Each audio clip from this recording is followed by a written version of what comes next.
అయ్య గారికి, అంకుల్ గారికి, అమ్మగారికి కూడా వచ్చిన మీ అందరికీ ప్రభు యేసుక్రీస్తునామములో తెలియజేస్తున్నాను. మరి ఈ దినం నాకు ఇవ్వబడిన అంశము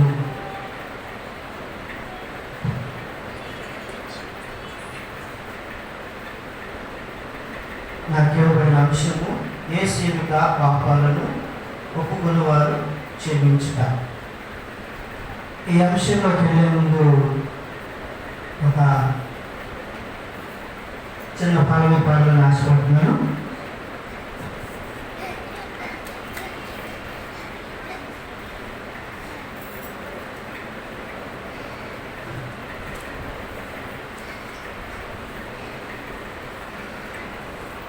ఎవరు లేక ఒంటరినై అందరికీ దూరమై అనాథగా నిలిచాను. నువ్వు రావా యేసయ్యా, వా యేసయ్యా, నువ్వు రావా యేసయ్యా. ఎవరు లేక ఒంటరినై అందరికీ దూరమై అనాథగా నిలిచాను. నీ సన్నిధిలో ప్రభువా అనాథగా నీ పరిపెట్టి మీద నిలబడ్డాను. అయోగ్యుడు నాకు మీరు నాతో మాట్లాడిన ప్రభువా. రావా యేసయ్యా, నువ్వు రావా యేసయ్యా, రావా యేసయ్యా, నువ్వు రావా యేసయ్యా. అందుడునై దీనుడునై అనాథగానే నిలిచాను. అందుడునై దీనుడునై అనాథగానే నిలిచాను. రావా యేసయ్యా, నువ్వు రావా యేసయ్యా, రావా యేసయ్యా, నువ్వు రావా యేసయ్యా. నేనున్నాను నేనున్నాను అందరూ అంటారు, కష్టాలు బాధలు తొలగిపోతారు. నేనున్నాను నేనున్నాను అందరూ అంటారు, కష్టాలు బాధలు తొలగిపోతారు. దీనుడునై అందుడనై అనాథగానే నిలిచాను. దీనుడునై అందుడనై అనాథగానే నిలిచాను. రావా యేసయ్యా, నువ్వు రావా యేసయ్యా, రావా యేసయ్యా, నువ్వు రావా యేసయ్యా, రావా యేసయ్యా, నువ్వు రావా యేసయ్యా, నువ్వు రావా యేసయ్యా. మరి నా విషయంలో తెలియ ముందు మనం మాత్రం వస్తున్నాం కూడా. ఇశ్రాయేల్ దేశం మనందరికి తెలిసిందే కదా. ఆ దేశం ఇప్పుడు మన ఇబ్బందిలో ఉంది. అవునండి, నిజంగా ఇశ్రాయేల్ దేశాన్ని మన బైబిల్లో చాలా స్పష్టంగా రాశారు, చాలా ఎక్కువగా రాశారు. మరి దాని కొరకు మనం ప్రార్థించవలసిన వారు ఉన్నాం. యుద్ధం జరుగుతుంది. మరి యుద్ధం ఇరాక్కి ఇశ్రాయేల్ దేశానికి జరుగుతుంది.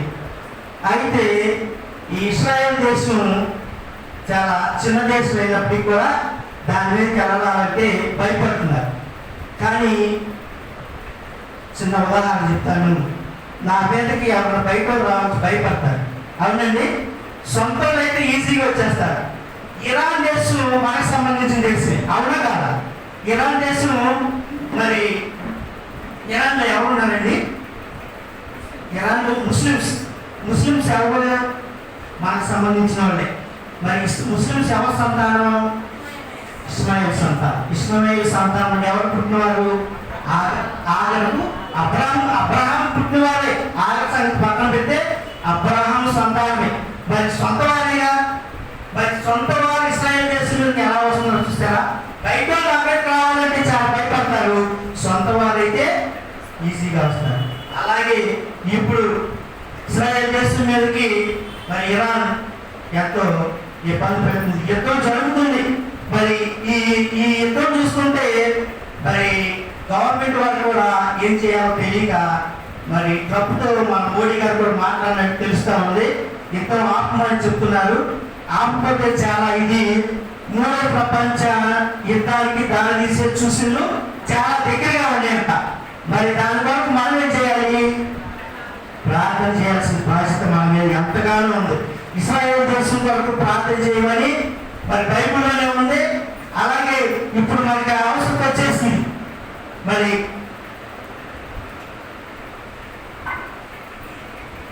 ఎంతైనా అవసరం వచ్చేసింది. మరి ఇరాన్ ఈ బైబిల్లో ఇశ్రాయేల్ గురించి ఎంత ఎక్కువ రాశారు, ఇరాన్ గురించి కూడా కొంచెం రాశారు. అయితే ఈ ఇరాన్ గురించి 2 మాటలు తెలియజేస్తాను. అయితే మన గ్రూప్లో మా రమ్య పెట్టింది. దాంట్లో ప్రాముఖ్యతలు అసలు ఏంటి, ఎవరు ఎక్కడ పుట్టారు ఏంటి అనేది ఆ గ్రూప్లో వచ్చింది. అంతకన్నా ముందు ఎన్సెప్లో వచ్చింది, నేను చదివాను అనుకోండి. రమ్య పెట్టింది, చాలా థ్యాంక్ యూ అండి. అయితే ఈ యొక్క ఏదైనా తోట ఎక్కడ ఉందండి? ఇరాన్లోనే ఉంది. ఇరాన్ మనకు సంబంధించిన దేశమే. ఇరాన్కి ఇశ్రాయేల్కి మధ్య దేశంలో యేసు ప్రభు వారు జన్మించినట్టు అని ఇక్కడ లేదు, కానీ కొన్ని శాస్త్రవేత్తలు చెప్తా వచ్చారు. అయితే ఈ ఏదైనా తోట కూడా ఇరాన్లోనే ఉన్నదని మనం చూస్తా ఉన్నాం. అలాగే నోవాహు కూడా వారిని ఎక్కడ తయారు చేసినట్టు? ఇరాన్ దేశమే. ఎంత ప్రాముఖ్యమైన దేశం అండి ఇది! మనకు సంబంధించిన దేశమే, మన దేశమే, మన దేశం లాంటిదే. మన అబ్రహాం సంతానమే ఇరాన్ సాయిబులని ముస్లింస్ అనేవారు. మరి చూసారా, ఇప్పుడు మనకే వచ్చేసింది. మనమే తిరగబడుకునే స్వభావం వచ్చేసింది. ఎక్కడ చూసినా క్రైస్తవుల కంటే క్రైస్తవులు అంటే హిందువులకి చాలా ఇష్టం. ఎందుకో తెలుసా? క్రైస్తవులు అంటే ఒక ఖచ్చితంగా ఉంటారు, ఒక మాటమే నిలబడతారు, వారు ప్రార్థనకి వెళ్తున్నారు, వారు మంచిగా చేస్తారు, చెడు చేయని ఒక నిరీక్షణ మనకు ఉన్నది. కానీ దాన్ని మనం నిలబెట్టుకోలేకపోతున్నాం. మనం అలా ఉండలేకపోతున్నాం. ఎందుకని ఉండలేకపోతున్నాం? ఉండాలి. ఉండితేనే మాత్రం దేవుడు మనల్ని అంగీకరిస్తారు. లోపలికి వెళ్ళిన తర్వాత మనం ఇచ్చిన అంశంలోకి వెళ్తే అప్పుడు వస్తుంది.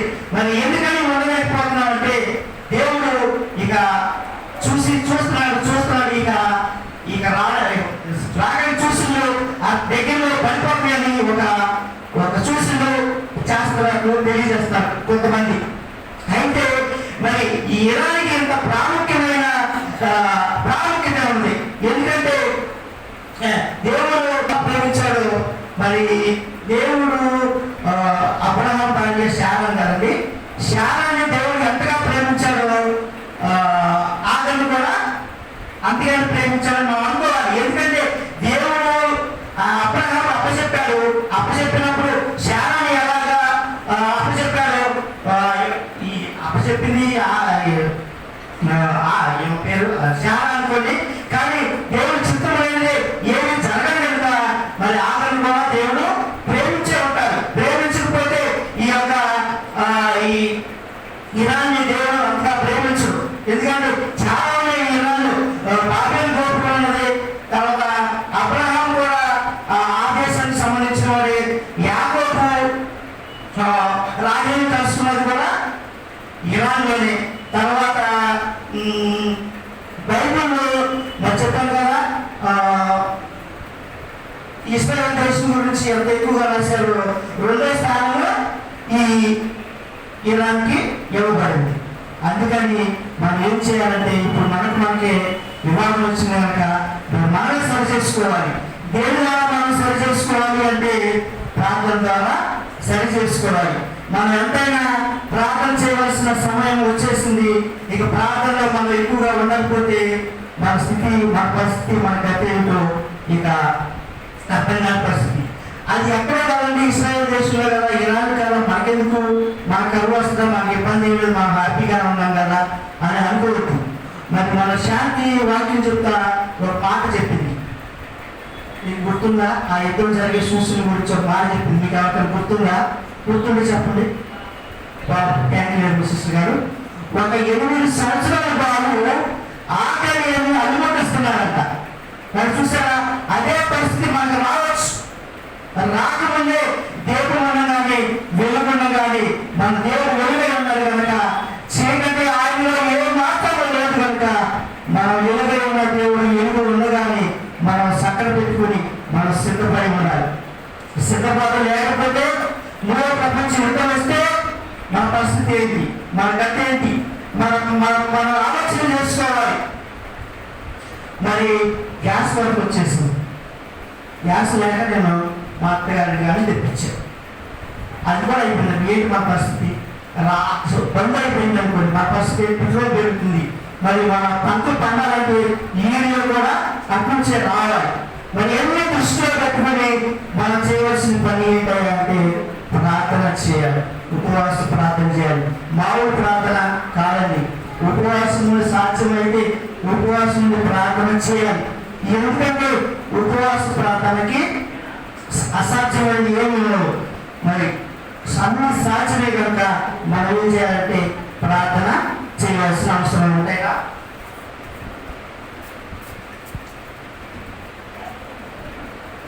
ఎంతైనా ఉన్నది. తర్వాత మరి మనందరం ప్రార్థన చేద్దాం. ఇంకొక విషయం ఏంటంటే మరి ఎంతో మాట చెప్పారు. అందరూ సంతోషంగా ఉన్నారా? సంతోషంగా ఉండండి. హల్లెలూయా. అందరూ సంతోషంగా ఉండండి. ఎందుకంటే మరి దేవుడు చెప్పిన విధంగా ఆయన సన్నిధిలో నిత్యము సుఖములు గాను సంతోషములు గాను. మనం ఆయన సన్నిధానం కోసం ఎక్కడో ఆలోచించకూడదు. నాకు ఎన్నో ఉన్నాయి, అవన్నీ వదిలిపెట్టి ఎందుకు వచ్చా? దేవుని సన్నిధిలో సంతోషము కలదని ఆశించి వచ్చాం. అక్కడ కూర్చుంటే అసలు ఏం గుర్తుకు రావాలి. ఎంత సంతోషంగా ఉంటుందో నాకు దేవుడికి తెలియాలి. ఆనందంగా ఉందా? అయితే ఇప్పుడు అంకుల్ గారు బాగా చెప్పారు. 6 సింహాల మధ్యలో లేదా 6 వేగపాల మధ్యలో గొర్రెపిల్ల నేను వచ్చా. మరి ఎవరితో ఏంటో నాకు ముందు అర్థం కావట్లేదు. ఆ వేగపిల్లేమో ఈ గొర్రెపిల్ల ఏమైందో ఈ ముందుకి ఎట్లా వెళ్ళాలి నాకేం అర్థం కావట్లా. నా విషయం అంతా మీరు చెప్పేశారు. క్షమించడం మీరు ఒక విషయం గమనించారో లేదు? మీకు ఇచ్చిన పేపర్ చూసారా? మీరు చూసారా? అన్నీ క్షమించుట క్షమించుట క్షమించుట క్షమించుట అన్నీ క్షమించుటే. క్షమించడం మీద ఉంది. క్షమించుట ఎంతో కష్టం. ఎందుకో తెలుసా? క్షమించబడితేనే దేవుని యొక్క మనం నిలబడగలుగుతాం. క్షమాపణ అయితే నిలబడగలం. అందుకని లోకస్వార్థులు క్షమించునే అప్పుడు మీరు క్షమించబడతారు. మనం క్షమించకుండా మనం ఏమాత్రము క్షమించబడం. క్షమించబడకుండా దేవుని దగ్గర మనం నిలబడతాం. అందుకని అన్ని సంవత్సరం మరి కూర్చుని మరి దైవశులు ఎలా పెట్టారో కానీ చక్కగా క్షమించుట అని చెప్పారు. ఆ క్షమించడం మనం చేయగలిగితే నిజంగా దేవుడి రాజ్యానికి మనం వారసులే, తప్పకుండా వారసులే. క్షమించడం ఇదొక్కటే మనం చేయగలం. ప్రార్థన చేయమంటే చేస్తాం, కానుకలు ఇవ్వమంటే ఇస్తాం, దేవుడి మందిరానికి రమ్మంటే వస్తాం, కానీ క్షమించడం. ఎగ్జాంపుల్ నేను చిన్న ఉదాహరణ చెప్తా. నేను ఒక ఆయన 15 సంవత్సరాలు కలిసి తిరిగాం, సహవాసం చేసాం, ఒక బంధంగా ఏర్పడి తిరిగాం. తర్వాత ఆయన ఏదో అవసరం వచ్చింది, మరి వెళ్ళిపోతానన్నాడు. వెళ్ళిపోయే ముందు నాకు చెప్పకుండా విడిపోయాడు. సరే వెళ్ళిపోయారు. త్వరగా ఎవరి దాన్ని చూసుకుంటారు.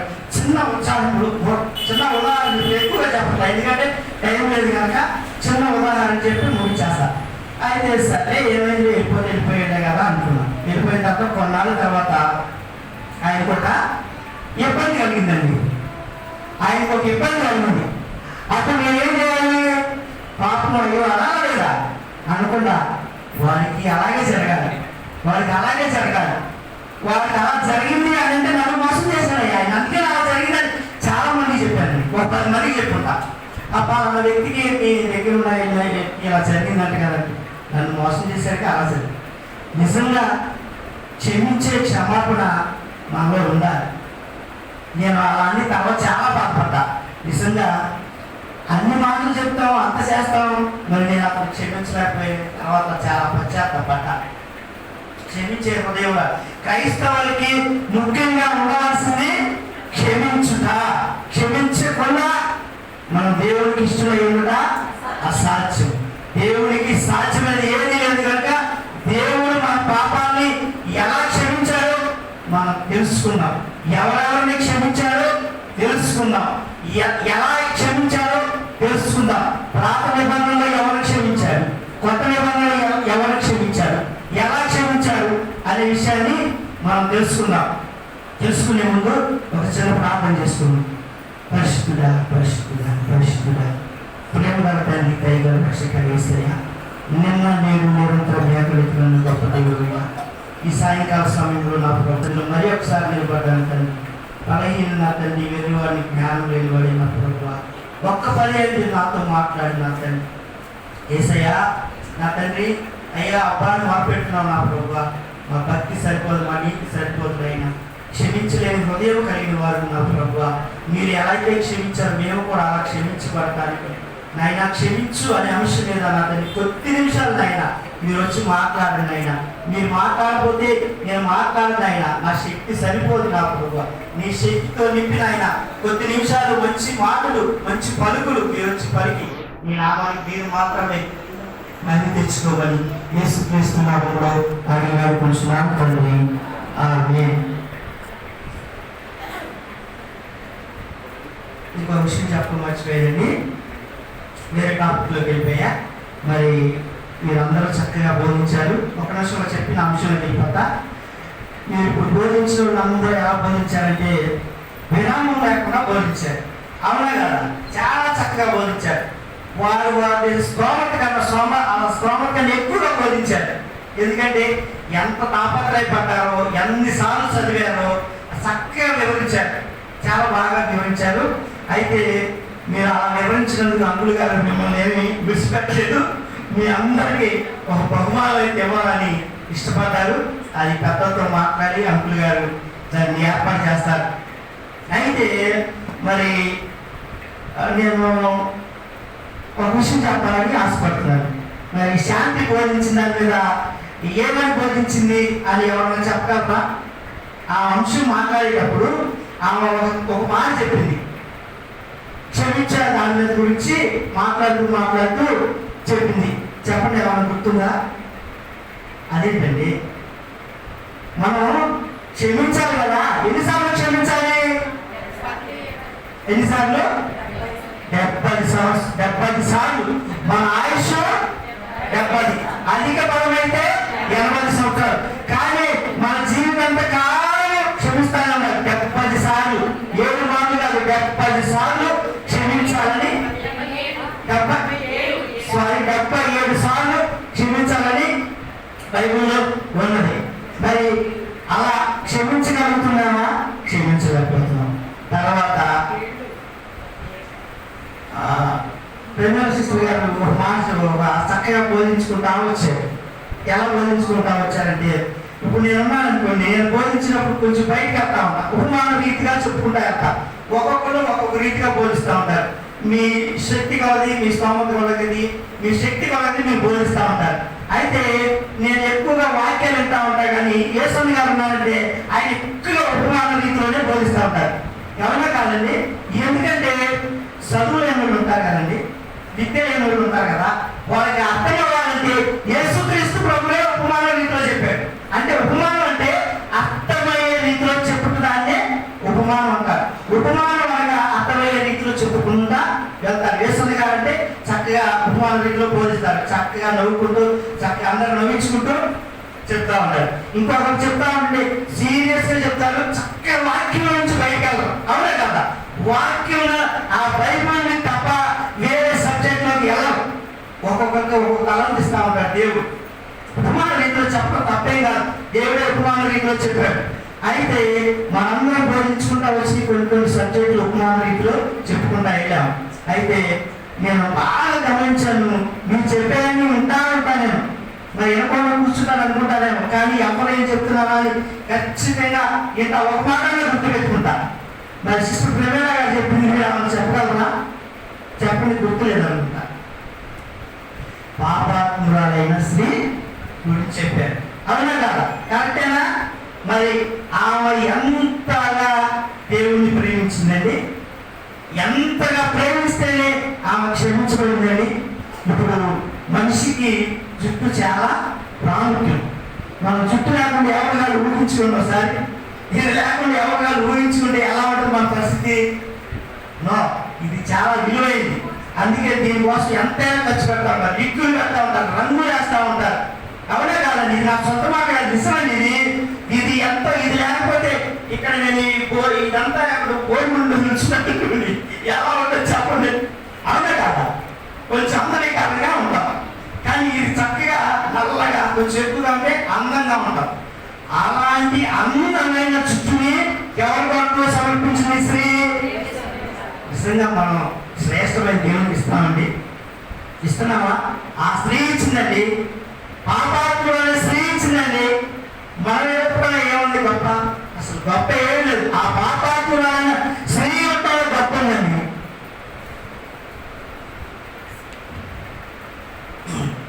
ఆమె తెలుసుకుంది ఏమని, ఈయన రక్షకుడని, నా పాపాన్ని క్షమించగలిగిన ఈయన దేవుడని, ఈయన రక్షకుడని, పాపాలు ఎవరి దగ్గర క్షమించబడదు ఈయన దగ్గర క్షమించబడతాయని ఈమె ఎదిగి గుర్తెరిగి యేసుక్రీస్తు వెంబడించింది.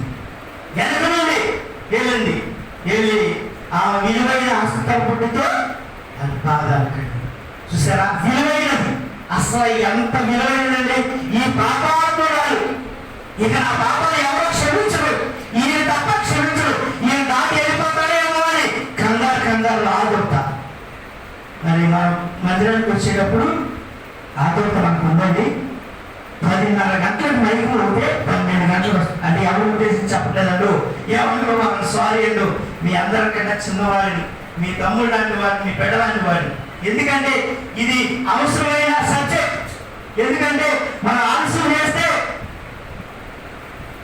కొద్దిగా కార్యక్రమం నూనె చేసుకుని వచ్చారు. కొద్దిగా ఉన్నారు, నూనె తెచ్చుకుంటారని షాప్కి వెళ్ళారు, కొట్టుకు వెళ్ళారు, కొనుక్కొచ్చుకుంటారు. ఈ లోపల ఏమైందండి, ఈ లోపల రానే వచ్చేసాడు ఇలా కొనుక్కోబడ్డాడు.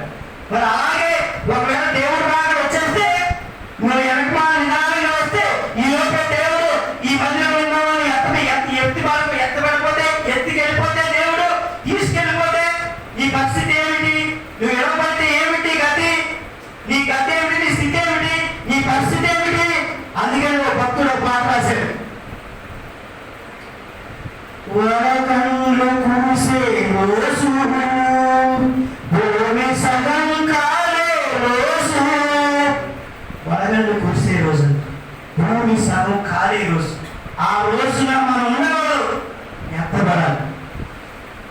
వడగండ్లు కురిసే రోజు భూమి సగం కాలే రోజు, నక్షత్రాలు రాలే రోజు, నీరు సేనయ్యే రోజు, నక్షత్రాలు రాలే రోజు, నీరు సేనయ్యే రోజు, అదే ఆ రోజు యేసయ్య ఉగ్రత రోజు, అదే ఆ రోజు యేసయ్య ఉగ్రత రోజు, ఏల శ్రమల రోజు, పాపులంతా ఏడ్చే రోజు, ఏల శ్రమల రోజు,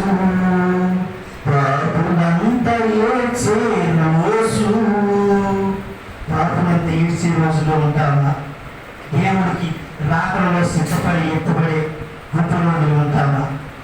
ఎప్పుడే నువ్వు నిర్ణయం తీసుకో. మూడో ప్రపంచం యుద్ధం రాకముందే నీ స్థితి ఏంటో, నీ గత ఏంటో, నీ పరిస్థితి ఏంటో దేవుడు రాకడ చూసి ఉన్నాయేమో అని నువ్వు సిద్ధపడతావా? ఇంకా టైం ఉందని ఆలస్యం చేస్తావా? ఈ బుద్ధి లేని కన్నిక వారి మనం ఉంటే కనుక ఆయన రాకడలో ఎత్తపడలేదు. ఆయన రాజ్యానికి వారసులు కాలేదు. ఆయన రాజ్యానికి వారసులు కావాలంటే ఆయనతో ఎత్తబడాలి. ఆయనతో ఎత్తబడాలి అంటే ఆయన దగ్గర మనం క్షమాపణ పొందుకోవాలి. మనం ఆయన మనల్ని క్షమించిన ప్రకారం మనం కూడా ఇతరులను క్షమించాలి. క్షమించే హృదయం నీకు లేకపోతే నువ్వు ఎత్తబడే గుంపులో ఏ మాత్రం ఉండవు. ఎత్తబడే గుంపులో ఉండాలంటే క్షమించబడాలి. క్షేముడి దగ్గర క్షమాపణ పొందుకొని ఇతరులను క్షమించాలి. అలా క్షమించినప్పుడు మాత్రమే దేవుని రాజ్యానికి వారసులు అవుతాం. అందుకని ఆ పాపాత్మరాలు స్త్రీ గురించి సిస్టర్ గారు చాలా చక్కగా బైబిల్లో నుంచే బోధించుకుంటూ వచ్చారు. ఏ మాత్రం బయటకు వెళ్ళదు. అందుకని నేను అంకుల్ గారితో మాట్లాడి ఫస్ట్ ప్రైజ్ నాకు ఇవ్వాలని ఆశపడుతున్నాను. అందరికి ఇష్టమైన సంతోషం హల్లెలూయా చెప్పండి. కొన్ని చేతులు లేకలేదా? ఆయనకి ఇష్టం లేదా? హల్లెలూయా హల్లెలూయా. రాష్ట్ర గారికి మరి ఉద్దాన పండుగ రోజున ఫస్ట్ ప్రైజ్ ప్రకటిస్తాం అంకితం. అందరూ ఆయన బోధించారు. ఎవరు తక్కువ కాదు, ఎవరో ఎక్కువ కాదు. ఒక విషయం చెప్తాను. ఒక తండ్రికి 4 కొడుకులు ఉంటారా? ఉన్నారనుకోండి. ఆ 4 కొడుకుల మీద ప్రేమ ఉంటుందా? ఒక కొడుకు మీద ప్రేమ ఉంటుందా? 4 కొడుకుల మీద ప్రేమ ఉంటుంది. కానీ మీరందరూ సమానమే. ఒకరు ఎక్కువ కాదు, ఒకరు తక్కువ కాదు. వాళ్ళు చుట్టాలు కాదు, మీరు పక్కాలు కాదు. మరి అందరికీ సమానమే. కానీ ఎవరికో ఒకరికి ఎవరో చక్కగా బాగా బోధించారు. ఎవరికో ఇద్దరు పోటీ పడతారు, ఒకటే ప్రైజ్ వస్తుంది. అలాగే నాకెందుకు నా పాపాత్మల గురించి, స్త్రీ గురించి చెప్తుంటే నా హృదయం ఎంతగానో స్పందించింది. అందుకని మరి పెద్దలతో, అయ్యగారితో, అంకుల్ గారితో మాట్లాడి మరి ఆ ప్రైజ్ ఫస్ట్ ప్రైజ్గా ఇవ్వాలని ఆశపడుతుంది. సరే, మన ఇచ్చిన అంశంలోకి వెళ్ళిపోదాం. సమయం అయిపోయింది. అసలు ఈ క్షమించబడటం ఏంటండి? యేసు ఎదుట పాపాలను ఒప్పుకుని వారు క్షమించబడట. ఈ పాపం అంటే ఏంటండి? అసలు ఎలా ఉంటుంది పాపం? పాపం ఎక్కడ ఉంది చెప్పండి ఎవరన్నా? నాకు తెలీదు, నేను కూడా తెలుసుకుందామని. అందరు నవ్వుతా సంతోషంగా ఉండాలి. 10 నిమిషాల్లో ముగిచేస్తా. నా అంశంలో వెళ్ళిపోయాను. 10 నిమిషాల్లో 15 నిమిషాల్లో ముగిచేస్తా. ఈ పాపం అనేది ఎక్కడ నుండి వచ్చింది? ఆజ్ఞ అతిక్రమమే పాపము. ఈ పాపం అనేది ఎక్కడ మొదలైంది? ఆది కాండంలో మొదలైంది. ఏదైనా తోటలో మొదలైంది, ప్రకటన గ్రంథంలో ముగించబడింది. మరి ఈ ఏదైనా తోటలో అవాదము పాపం చేసినప్పుడు దేవుడు అడిగినప్పుడు, అయ్యా తప్పు చేశాం క్షమించాయా అంటే, ఈరోజు ఇంత ఇవన్నీ ఉండే కాదు. మనకి హాయిగా దేవుడితో సంభాషణ చేసుకుంటూ, సాయంకాలం పూట, ఉదయం పూట దేవుడిని ఆరాధించుకుంటూ, దేవుడితో సహవాసం కలవాళ్ళని చక్కగా ఆయనతో వెంబడించుకుంటూ ఆయనలో ఉండేవారు. కానీ వీళ్ళు ఏం చేశారు? ఒప్పుకోకుండా ఏం చేశారు? ఒప్పుకోకుండా ఇదే ప్రభు ఆదాన్ని అడిగినప్పుడు, ప్రభువా ఆమె ఇచ్చిన నేను తిన్నానయ్యా, క్షమించాయా అంటే బాగుంది. నువ్వు ఇచ్చావే నాకు, ఎవరున్నా ఆ పేరేంటి? అవునా, నువ్వు నాకు ఇచ్చావే, ఆమె తిన్నాను, నేను తిన్నానయ్యా. ఎప్పుడైతే అలా అన్నారో మనం క్షమించబడ్డాం. మనం క్షమించబడ్డాం. మరి ఆ క్షమించబడిన తర్వాత దేవుని మీరు ఫలించి కష్టాలు పడి అభివృద్ధి పొంది మీకు ఎప్పుడు మీరు పనులని ఒక్క దోష చేశాడు. ఈ భూలోకాన్ని వచ్చి ఇదిగో ఏకర్ పడ్డా నుంచి ఇక అన్నీ మనకి కష్టాలు, బాధలు, ప్రయాస, కష్టపడాలి, తినాలి, పిల్లలకి రాయాలి, వాళ్ళకన్నా ఎక్కువ మనం సంపాదించాలి. ఒకటే గోడ. ఒప్పుకుని ఉంటే ఈ బాధలే కాదు. మన పాపాలని మనపై ఏం చేయాలంటే ఒప్పుకోవాలి. సామెతల గ్రంథం గుర్తొస్తుంది. సామెతల 27 ఏమిటంటే ఒకసారి సహాయం చేయి. సామెతల గ్రంథం తన పాపను ఒప్పుకునేవాడు చూడండి. సామెతల గ్రంథం 27 అధ్యాయం అనుకుంటా. దాచిపెట్టువాడు, వడ్డెలడు వాటిని ఒప్పుకునేవాడు, విడిచిపెట్టేవాడు. చాలండి, థ్యాంక్ యూ. మరి ఒప్పుకోవాలి. అప్పుడు మనకేమనుకుంది? కనికరం పొందుతాం. కానీ ఒప్పుకోకుండా ఈయన ఏం చేశాడు? దాచిపెట్టుకున్నాడు, కప్పుకున్నాడు. మనము పాపాన్ని కప్పుకున్నంత సేపు మనం వద్దలేం, మనం ఇతన్ని క్షమించడం. ఒప్పుకున్నప్పుడు మాత్రం కనికరంలో పొందుతాం. అవునండి, మనం కనికరం పొందాలి అంటే దేవుడి దగ్గర మనం ఒప్పుకోవాలి. కప్పుకునే వాళ్ళు మాత్రంగా ఉండనే ఉండేవాడు. అందుకని పాత నిబంధన గ్రంథంలో ఎవరు క్షమించారు, ఎలా క్షమించాలో చూసుకుందాం. యాకోబుని యేసు క్షమించాడు. యాకోబు ఏం చేశాడు?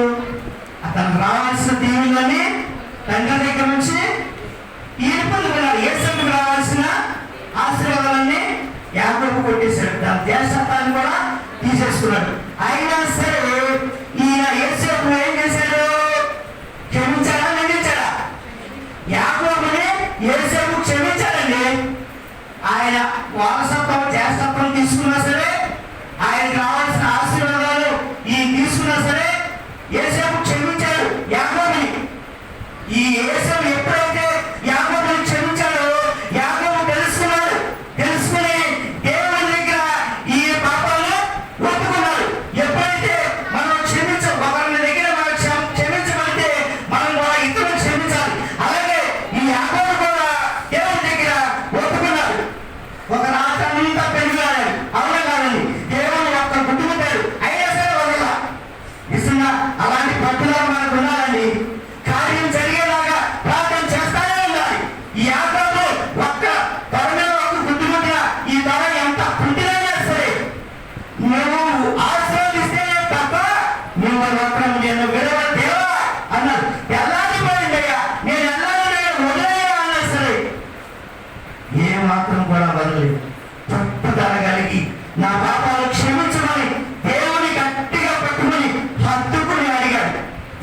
చూసారా? దేవునితో మనం కూడా సహవాసం చేస్తే, దేవునిలో మనం కూడా అంటుకట్టబడి ఉంటే, దేవునిలో సహవాసంగా అన్యోన్య సహవాసం కలవారమై, నాకు ఇచ్చిన మూలపాఠం ఉన్నది, అన్యోన్య సహవాసం కలవారమై ఉంటే దేవుడు మన పాపాలను క్షమిస్తాడు. అలా ఉండకుండా, దేవునికి దగ్గరగా ఉండకుండా, దేవునితో సహవాసం లేకుండా, అన్యోన్య సహవాసం లేకుండా దేవునికి ఇష్టం మనం ఉండలేం, మన పాపాలు క్షమించబడవు. అలాగే దేవుడు ఇశ్రాయేలుని కూడా క్షమించాడు, వారి ద్వారా పెట్టాడు.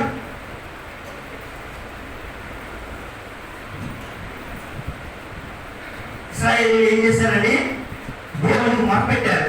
అప్పుడు ఏం చేశాడు? క్షమించాడు. ఇశ్రాయేలుని క్షమించాడు, కాపాడబడిన స్త్రీని క్షమించాడు, అలాగే దావీదుని కూడా క్షమించాడు. కానీ దావీదు పక్షపాతం చేసిన పాపాన్ని క్షమించమని గోజాడాడు. అవునండి, ఎంతో ప్రాధాన్యపడ్డాడు.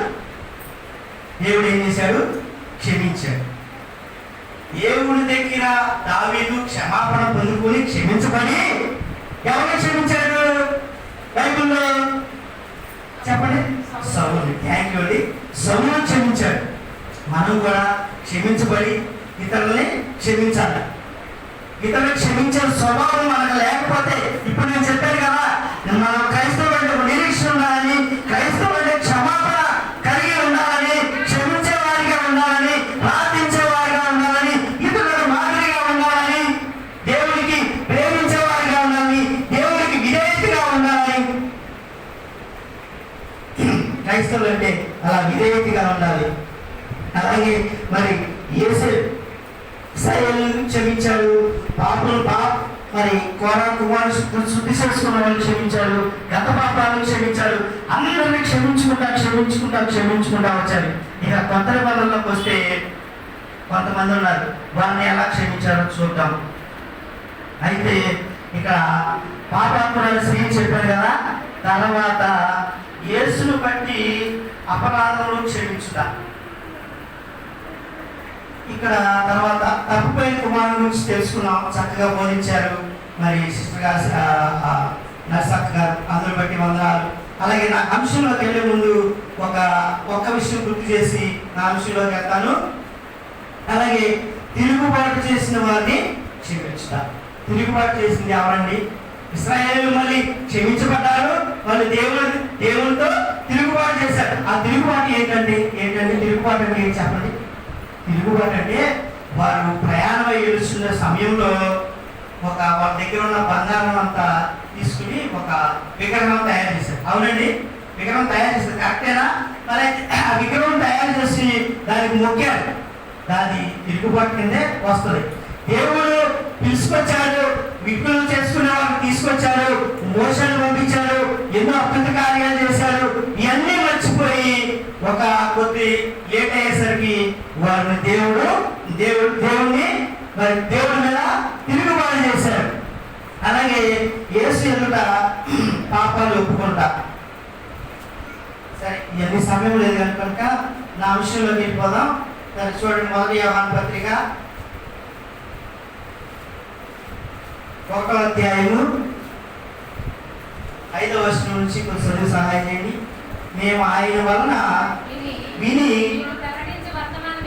ఏమనగా దేవుడు వెలుగై ఉన్నాడు, ఆయన యందు చీకట ఏ మాత్రము లేదు. మనము చీకటలో తర్వాత చదవండి, ఆయనతో కూడా సహవాసం కలవాలని చెప్పుకుని చీకటం నడిచిన ఎలా మనం అబద్ధం చాలు. ఇక్కడ ఏం చెప్తున్నాడంటే, మనము చీకటిలో నడిచిన ఎలా మనం ఆయన్ని అబద్ధంగా చేయాలి. మరి దేవుడు వెలుగై ఉన్నాడు కనుక మనం కూడా ఆ వెలుగులోనే నడవాలి. మనం ఆయనతో సహవాసం కలవాలైతే చీకటిలో నడుస్తామా, వెలుగులో నడుస్తామా? వెలుగులోనే నడుస్తాం. అందుకని దేవుడు వెలుగై ఉన్నాడు కనుక మనము కూడా వెలిగించబడిన వారిగా ఉండాలి. చీకటి ఆయన దగ్గర చీకటికి ఏ మాత్రం కావాలి. ఆయన వెలుగై ఉన్నాడు, నేను వెలుగై ఉన్నాను కనుక ఆ ప్రకారము నాలో వెంబడిస్తే మీరు ఏ మాత్రం చీకటి ఉండదు, నిత్యము జ్యోతుల వలె వెలుగుతారు అని దేవుడు వాక్యంలో సెలవిస్తా ఉంది. కిందకి చదువుకుంటారండి కొంచెం. అయితే ఆయన వెలుగున్న ప్రకారము నడిచిన ఎడల మనం అన్యుల సహవాసం కలవారమే ఇందుము. అప్పుడు ఆయన కుమారుడు యేసు రక్తము ప్రతి పాపము నుండి మనం పవిత్రించాలి. ఆయన రక్తము ప్రతి పాపములను కలుగు. మరి ఈ క్షమించుట పాపాలు ఒప్పుకుంటా క్షమించబడుట అర్థం ఏమిటంటే, మరి ఇక్కడ చూస్తా ఉన్నాము ఒక పుట్టినవాడు ఒక ఆయన ఉన్నాడు. మరి ఆయన కూడా క్షమించబడ్డాడు. యేసుక్రీస్తు ఈ తావలోకి వస్తున్నారు. ఆయన ఏదో ఒక రకంగా ఈ రోజు ఆయన ఎంతకు వెళ్ళాలి, ఆయన నన్ను స్వస్థపరుస్తారని ఒక విశ్వాసం కలిగి ఒక నిరీక్షణ కలిగి ఉన్నాడు పుట్టినవాడు.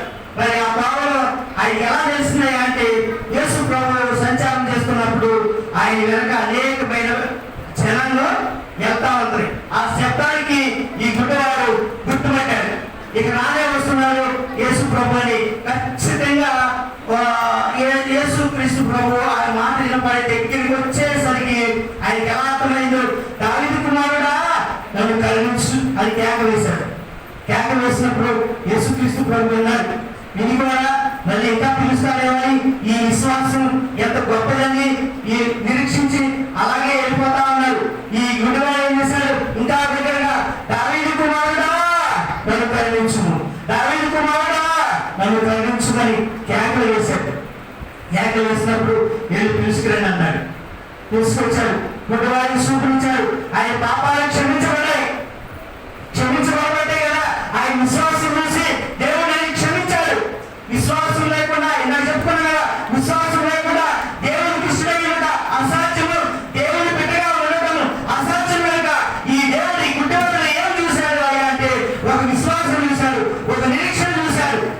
ఒక గుడ్డవాడు ఎంత విశ్వాసంగా ఎంత నిరీక్షణగా ఉన్నాడని యేసు ప్రభు అలజడి అలా ఎల్లిగా ఈ గుడ్డవాడు కనిపెట్టేసి, నన్ను ఇక ఈయన తప్ప నాకు చూపించే నాదినే ఇన్ని సంవత్సరాలు బట్టి నేను ఇక్కడ పడిపోతున్నాను, నాకు చూపి ఎవరిస్తారు అని ఏడుస్తా ఎంతో దిగులుతో భయముతో ఆందోళనలో ఉన్నాడు. కానీ ఏదో ఒక రోజు యేసుక్రీస్తు ప్రభు ఇటు వస్తాడు, నన్ను తాగుతాడు, నాకు చూపిస్తాడని, నాకు చూపులు ఇస్తాడని ఒక విశ్వాసం కలిగి ఒక నిరీక్షణ కలిగి ఉన్నాడు ఈ గుడ్డవాడు. అందుకని దేవుడు అతని విశ్వాసం చూసి అతనికి చూపించాడు. అలాగే పక్షవాయు కలిగిన వాడు ఉన్నాడు. ఈ సబ్జెక్ట్ ఎవరు చెప్పానండి? ఈ సబ్జెక్ట్ పక్షవాయువు గల ఒక వ్యక్తి గురించి సబ్జెక్ట్ ఎవరు చెప్పారు? టీచర్ గారు చెప్పారు. గుర్తుంచేవాళ్ళు ఎవరే సబ్జెక్ట్ చెప్పారు? ఈ 40 దినాల వరుసన ఈ 10 రోజు ఎవరు చెప్పారు? పక్కన చెప్పేవాడిగా ఉన్నారు. 10 రోజున మన విజయవాడ ఫంక్షన్కి వెళ్ళాం. ఆ 30వ తారీఖున ఆ ఇంట్లో ఫంక్షన్ బాగా చేశారండి.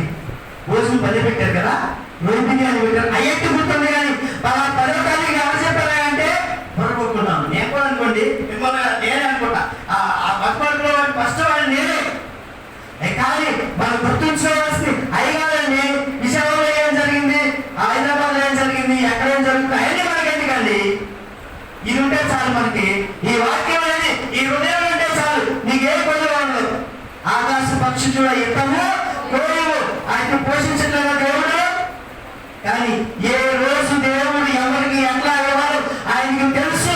ఆయన అన్ని గ్రంథంలో లెక్కించే ఉన్నారు, రాసేసే ఉన్నారు. నువ్వు ఎంత పాల్గొనాడినా ఏం చేయలేవు. ఎంత ఇతర దగ్గరికి వెళ్ళి సహాయం పొందుకోవాలనుకున్నా నువ్వు పొందుకోలేవు. దేవుడి చిత్తమే ఉండాలి. నువ్వు దేవుడు కానీ ఇది గుర్తుంచుకోవాలి. ఈ బైబిల్ హృదయంలో ఉంచుకోవాలి. మన ఒక సోషల్ మీడియాలో ఒక ప్రసంగం చేస్తుంది. క్రైస్తవులంతా ఎలా ఉండాలంటే ఉదయం లేకంగానే ఎలా ప్రార్థన చేసుకోవాలి అంటే, మోకరించి ఉదయకాల సమయం దేవుడికి ఇష్టమైన దేవుడు కూడా ఉదయకాల సమయంలోనే ఎక్కువగా ప్రార్థన చేశాడు. ఉదయకాల సమయంలో ఎందుకు ఎక్కువగా ప్రార్థన చేస్తారంటే ప్రశాంతంగా ఉంటుంది, నిమ్మలంగా ఉంటుంది, ఏ శబ్దాలు రావు. కనుక దేవునికి చక్కగా చూటిగా వెళ్తుందని అప్పుడు ఏ ఆలోచనలు ఉదయం లేక అని చెప్పేసి ఒక గుర్తెరికి ఆ సమయం పెట్టారు. అయితే ఒక ఆమంటది, ఒక క్రైస్తవురాలు ఎలా ప్రార్థన చేయాలంటే, ప్రభువా నేను ఏమి చేసినా ఎంత చేసినా అది నీ చిత్తం లేనిదే ఏది జరగదు కనుక ఈ ఉదయకాల సమయంలో నీ బాధలేదు నేను మోకరించాను. ఈ దిన పరిచయంలో ఈ దినమంతట్లో నీ చిత్తం నా ఎడల ఏమైనదో అదే నెరవేర్చి కానీ నా చిత్తం కానీ నా ఇష్టం కానీ కాదు ప్రభువా, అది నీ చిత్తం ఏమైనదో నేను ఎక్కడైతే అడుగు పెడతానో అక్కడ నీ ఉండదు అని మనం ప్రార్థన చేయాలంట. అలాగే ప్రార్థన చేయాలి. కానీ ప్రభువా తెల్లారంగా ప్రభువా ఈ దినాన్ని నిమిషాలు ప్రయాణిస్తున్నాను, నాకు అక్కడ మంచి నేను అక్కడ అడుగు పెడతాను, అక్కడ నాకు కావాల్సిన నీవు నీవు ఇక్కడ ఇదిగో ఆయన నాకు ఇక్కడ ఈ ఇబ్బంది ఉంది, నీ ఇబ్బంది అన్ని అడిగిన దేవుడే కదా, నువ్వు సృష్టించాడు కదా, సృష్టికర్తనే. ఆయన సృష్టికర్తని బిడ్డగా ఆయన సృష్టించాడు కదా. ఇప్పుడు వాళ్ళ బిడ్డలకి ఏం కావాలి మనకు తెలియదా? ఉదయకాల సమయంలో వాళ్ళ బిడ్డలకి టిఫిన్ పెట్టాలని, తన స్కూల్కి పంపించాలని, తనకు భోజనం ఇవ్వాలని మన తండ్రిగా మన బిడ్డలకి తెలుసు కదా. అలాగే దేవుడికి కూడా తెలుసండి నా బిడ్డకి ఏమి కావాలి. ఆయన బిడ్డ మీద చేతులు చాపి పై నుండి ఆకాశం వైపు కనులెత్తి చేతులు చాపి చూస్తా ఉన్నారు. నా బిడ్డ ప్రార్థన చేస్తుందేమో ఆమెకి సహాయం చేయాలని, ఆయనకి సహాయం చేయాలని నేను కూడా చేతులు జరుపుకుంటారు. ఆ చేతి నీడలోకి మనం వెళ్ళకుండా మనం ఎక్కడికెక్కడికో పనులు వేస్తామన్నాం. ఆయన చేతి నీడలో ఇచ్చిన సుఖము కాదు, సంతోషం కాదు, ఆనందం కాదు, ఆయుష్ కాదు, ఆరోగ్యం కాదు. ఆయన దగ్గర ఏ గొడవ లేదండి, అన్నీ ఆయనలో ఉన్నవి. ఏ గ్రంథంలో అన్నీ ఉన్నాయండి. ఏ గ్రంథం చదువుకొని మన హృదయంలో పెట్టుకుంటే వచ్చాను. మనం పాపం చేయం, పాపం చేయకపోవడమే కాకుండా ఇతరులు ప్రేమిస్తాం. నిన్ను వల్ల నీ పొరుగు వారు ప్రేమించడం ఆజ్ఞ చాలా గొప్ప ఆజ్ఞ. కానీ నిన్ను వల్ల మన వల్ల పొరుగు వారిని ప్రేమించలేని స్థితిలో ఉన్నాం. ఈ బోధలు ఈ వాక్యాలు ఎన్ని ఎందుకంటే ఇతరులు క్షమించే స్వభావం మనలోకి రావాలని, ఈ వాక్యం మనలో భద్రపరచుకోవాలని గొంతు చూసుకుని దైవజనంలో బోధ చేస్తా ఉన్నాం. ఆ బోధని మనం నిర్లక్ష్యం చేస్తా ఉన్నాం. నిర్లక్ష్యం ఏ మాత్రం చేయకూడదు. నిర్లక్ష్యం చేసిన వారు విడవబడ్డారు. శ్రద్ధగా నీటిలో నూనె ఉంచుకునేవారు ఎత్తబడ్డారు. అలాగే వాళ్ళు ఎలా అయితే నీటిలో నూనె ఉంచుకుని సిద్ధపాటు కలిగి ఉన్నారో మనం కూడా చేయవలసింది ఏంటంటే ఈ వాక్యాన్ని మన హృదయంలో ఉంచుకోవాలి. ఈ వాక్యం మన హృదయంలో లేనప్పుడు మనం పాపానికి బానిసమైపోతాం. ఇతరులు క్షమించే వారికి ఉన్నాం. పాపానికి బానిస అయినప్పుడు మనకు అన్ని ఇబ్బందుల సమస్యలే.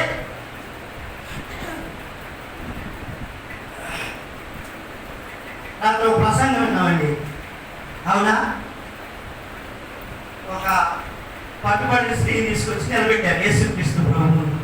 మీలో పాపం లేని వారు మొదట రాయేమని. పాపం లేని వారు ఎవరైనా ఉన్నారు? అక్కడ ఉన్నారు కదండి. పాపం లేని ఆయన ఒక ఆయన ఉన్నారు కదా. ఎవరు? యేసుక్రీస్తు. ఆయనలో ఏ మాత్రము పాపములను నిరూపించిన మానవుడే. ఆయన సృష్టికర్త, ఆయన దేవుడు, దేవాది దేవుడు. నా బిడ్డలు ఏదైనా తోటలో తోసేశాడు. ఎంతో చింతించి దేవాది దేవుడైన యేసుక్రీస్తు ప్రభు సొంత కుమారుడిని మన కొరకు ఈ లోకానికి స్వయంగా ఆయన వచ్చేసాడు. ఎవరిలో పంపిస్తే ఒకవేళ ఏదైనా పని మీద ఒక పక్కన ఆయన పంపించాడు అనుకోండి, ఆయన శ్రద్ధగా చేస్తాడో లేదో అని చెప్పేసి యెహోవా దేవుడు ఏం చేశాడు? తన సొంత కుమారుడైన యేసుక్రీస్తుని పంపించాడు. ఎందుకంటే యేసుక్రీస్తు శ్రద్ధగా ఆయన చెప్పినవన్నీ ఒక పొల్లు కూడా పోకుండా నెరవేరుస్తారని యెహోవా దేవుడికి నమ్మకం. ఆ నమ్మకాన్ని యేసుక్రీస్తు ప్రభువారు నిలబెట్టాడు. శిలువలు బలియాగం అయిపోయాడు. 8 అంగుళాల పేరు ఆయన గుచ్చబడింది. 150 కేజీలు శిలువలు పోశాడు. ఎందుకు పోశాడు? ఆ రోజున ఏదైనా తోటలో పాపం చేసి పడవేసిన మన కోసం యేసుక్రీస్తు ప్రభువే స్వయంగా వచ్చి నీ పాపాలను నేను క్షమిస్తానయ్యా, రా నా ఎద్దకి. నువ్వు రాకుండా ఎంతకాలం లోకం వైపు తిరుగుతావు, ఆ పాపంలో పడిపోతావు. ప్రియా, నా రాయ్యా, దినమల్లా నీ కొరకు నేను ఎదురు చూస్తున్నాను, రా రా రా అని పిలుస్తుంటే నేను రాను నేను రాను నేను రాను, నాకు పని ఉంది, నేను ఎత్తులు వెళ్తున్నానయ్యా, పెళ్ళిందయ్యా, వెళ్ళాలయ్యా, ఇప్పుడు ఎందుకయ్యా, రాకని చేయముందయ్యా, వస్తాడయ్యా అని మనం అంటే దేవుడు ఎంత చింతిస్తున్నాడు. నా కుమారుడు అయ్యా కాలేజీకి వెళ్ళయ్యా, వెళ్ళయ్యా, మంచి మార్కులు తెచ్చుకో ప్రభు, దేవుడు ఎందుకు దైవత్తుగా జీవించయ్యా, వెళ్ళయ్యా వెళ్ళయ్యా అంటే నేను ఈరోజు వెళ్ళండి, ఈరోజు నేను క్రికెట్ మ్యాచ్ ఉందయ్యా, టీవీ బ్యాలెన్స్ ఏమిచ్చు చూడాలి చూడాలి క్రికెట్ చూడాలి, పోలిస్తావా ఏమంటుందా అంటే దేవుడు ఎంత బాధపడతాడండి. నా కుమారుడు కాలేజీకి వెళ్ళకుండా ఇంట్లో టీవీ చూస్తా కూర్చుంటే నేను ఎంత చింతిస్తానండి. అలాగే దేవుడు స్వయంగా వచ్చి నీ కొరకు ఆ సిలువలో బలియాగం అయిపోయి 3 మేకుల మధ్యన ఏలాడి అనేకమైన అద్భుత కార్యాలు చేసి ఈ గుడ్డవారికి చూపించి ఈ పాపాత్రురాలని స్త్రీని క్షమించి, అలాగే ఈ పక్షులని కలిగిన వారిని క్షమించి, ఎంతో విశ్వాసంతో ఉంటే క్షమించి, ఈ అద్భుతాన్ని చూసి కూడా నువ్వు నిర్లక్ష్యం ఇంకా చేస్తున్నావు అంటే ఈ వాక్యము ఎక్కడ లేదు, మన హృదయంలో లేదు.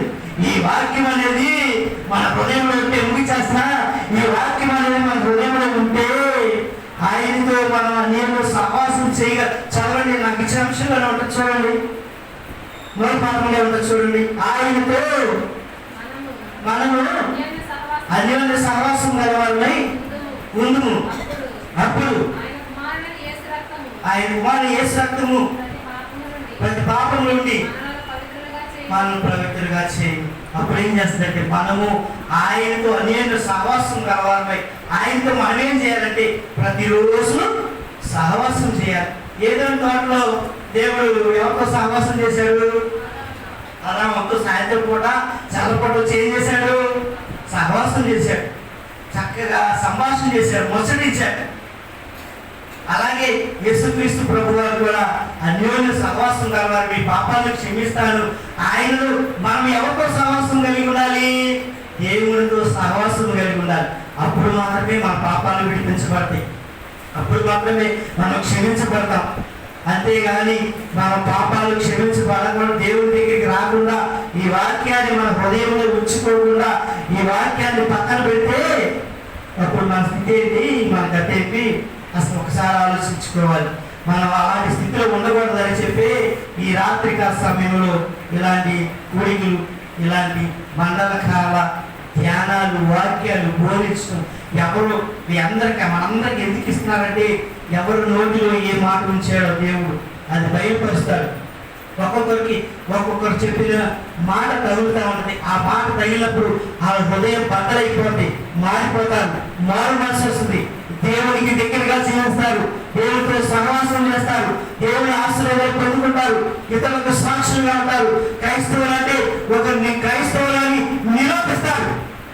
అన్ని ఆయనతో సహవాసం చేసిన ఎడల, ఆయనతో సహవాసం లేని ఎడల మనము ఏమైపోతాం, లోకంలో కలిసిపోతాం, పాపానికి జీవిస్తూ ఉంటాం. తప్పిపోయిన కుమారుడు ఏం చేశాడు, అలాగే వెళ్ళిపోయాడు, అన్ని మధ్యలోకి వెళ్ళిపోయాడు, చేయవలసినవి అన్ని చేసేసాడు, చేయరాని అన్ని చేసేసాడు. ఇక ఏం చేయాలో దిక్కులో స్థితి వచ్చేసింది. అలాగే మనం కూడా ఈ వాక్యం అనేది మన హృదయంలో లేకపోతే పాపం మనం వెంటాడుతూ ఉంటుంది. ఈ వాక్యం ఎప్పుడైతే మన హృదయంలో ఉంటుందో అప్పుడు మాత్రమే దేవునికి ఇష్టలై ఉంటాం, దేవుని బిడ్డగా మనం ఉంటాం. ఈ తప్పిపోయిన కుమారుడు దేవుడు ఎలా అయితే క్షమించాలో చేయవలసి అన్నీ చేసేసాడు, కానీ ఒప్పుకున్నాడు. తిరిగి వచ్చి తండ్రి యొక్క ఒప్పుకున్నాడు కాబట్టి విందు చేశాడు. ఒప్పుకోకుండా నేను అలాగే ఉంటాను, మళ్ళీ వచ్చి ఇంకా ఉంది కదా ఆస్తి, నీ ఆస్తి ఉంది, అందరి ఆస్తి ఉంది, మరి అందరూ కొంచెం ఇవ్వు, మళ్ళీ నేను వెళ్ళిపోతాను, దుర్వ్యసనానికి నేను బానిస అయిపోతాను, అక్కడే నేను జీవిస్తానంటే ఈ తండ్రి ఏమంటాడు, తండ్రి ఇస్తాడా? ఒకవేళ ఇచ్చినా తీసుకుని వెళ్ళి మళ్ళీ ఆ నరకానికి పాత్రుడైపోతాడు. కానీ ఏం చేశాడు, ఒప్పుకున్నాడు. ప్రభువా తండ్రి నీకు దేవునికి విరోధంగా నేను పాపం చేసింది, నన్ను క్షమించు. క్షమించినప్పుడు ఈ తండ్రి ఏం చేశాడు? విధి చేశాడు. అలాగే మన తండ్రి కూడా మన పాపాన్ని ఒప్పుకుంటే యెహోవా దేవుడు సంతోషిస్తాడు. ఒప్పుకోకపోతే దుఃఖపడతాడు. దేవుడు పెట్టుకున్నాడు కదండి, ఆయన సంస్థానంతో మనం చేసుకున్నాడు కదండి. మనం ఎవరి రూపంలో తయారు చేసుకున్నాడు? ఆయన రూపంలోనే మనం తయారు చేసుకున్నాడు. ఆయన బిడ్డలు మనం. ఆయన బిడ్డలను క్షమిస్తాడా? దూషిస్తాడా? వదిలేస్తాడా? వదిలేయడు. అందుకే దేవుడు శిలువలో రక్తపు వరకు కాచి ఆయనకి 17 మూలున్న కిరీటాన్ని పెట్టారంట ఆయన నెత్తి మీద. 5,040 గాయాలు ఉన్నాయంట ఆయనలో.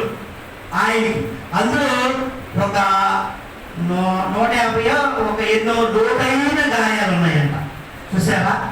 దేవుడు ఎప్పుడైతే మన కింద వేసేసాడో మరి వీళ్ళందరినీ ఎలా కొనుక్కోవాలి, వీళ్ళందరినీ ఎలా తీసుకోవాలి, నాతో సహవాసం ఎలా చేయించాలి, నాతో పాటు వీళ్ళని ఎంతపడే వాళ్ళలాగా ఆ పరలోక రాజ్యంలో ఉంచబడాలంటే ఏం చేయాలి? పరిశుద్ధుడైన యేసుక్రీస్తు ప్రభు రక్తం చిందిస్తేనే తప్ప ఈ పాపాలు క్షమించబడవు.